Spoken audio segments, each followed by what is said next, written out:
इसलिए अगर मुक्ति चाहिए, भगवान शंकर के चरणों की भक्ति चाहिए, तो महाराज शिव की कथा सुननी पड़ेगी। और कथा विशुद्ध होती है। कथा में किसी प्रकार का कोई उपाय टटका नहीं होता है। उपाय टटका तो केवल ज्योतिष बताता है कि ये करने से ये होगा, मंगल को व्रत रहने से ये होगा। कथा तो केवल भक्ति प्रदान करती है। कथा तो केवल मुक्ति प्रदान करती है। और कथा तो परमात्मा से जोड़ने का काम है। इसलिए मेरा निवेदन है, कथा को ज्यादा से ज्यादा सुना जाए, कथा को ज्यादा से ज्यादा मनन किया जाए। और एक बात है, केवल देवराज नहीं, इसी शिव महापुराण में एक चंचुला नामक स्त्री थी, जिस चंचुला ने भी भगवान शंकर की आराधना अंतिम समय में की थी। पूरे जीवन काल अपने मार्ग से भटक गई थी, मानव का धर्म भूल गई थी। लेकिन अंत में यह चंचुला को एक ब्राह्मण मिले, और ब्राह्मण शिव पुराण की कथा सुना रहे थे। और यह चंचुला नामक जो स्त्री थी, चंचुला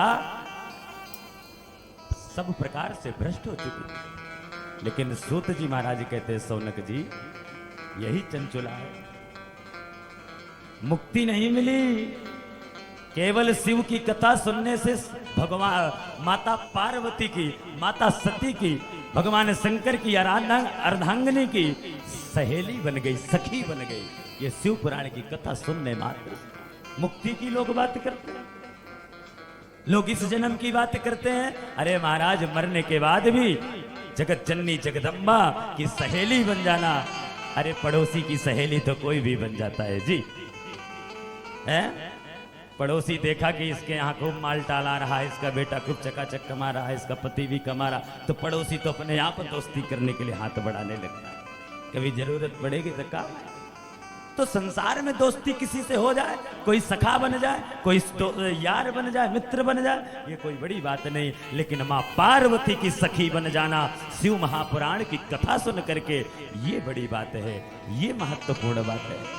तब सौनक जी ने हाथ जोड़ा, महाराज कृपा करके बताइए, चंचुला को भगवान शंकर की पत्नी, भगवान शंकर की अर्धांगिनी माँ गौरी की सहेली बनने का, ये बात कुछ हजम नहीं हो रही, समझ नहीं आ रही, इसलिए इस कथा को थोड़ा विस्तार कर दीजिए। तब सूत जी ने कहा, सौनक जी,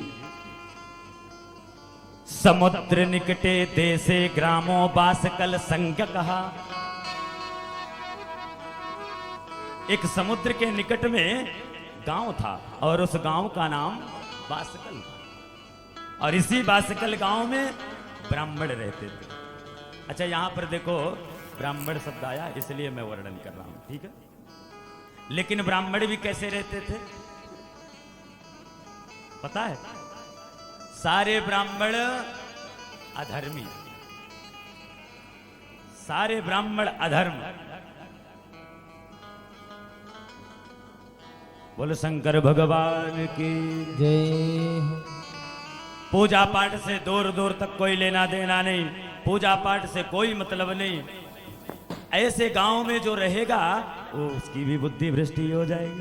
तो ऐसे गांव में एक ब्राह्मण रहता था, और वह ब्राह्मण सब प्रकार से महाराज अपवित्र था, और वह सारा गांव ही अधर्मी था।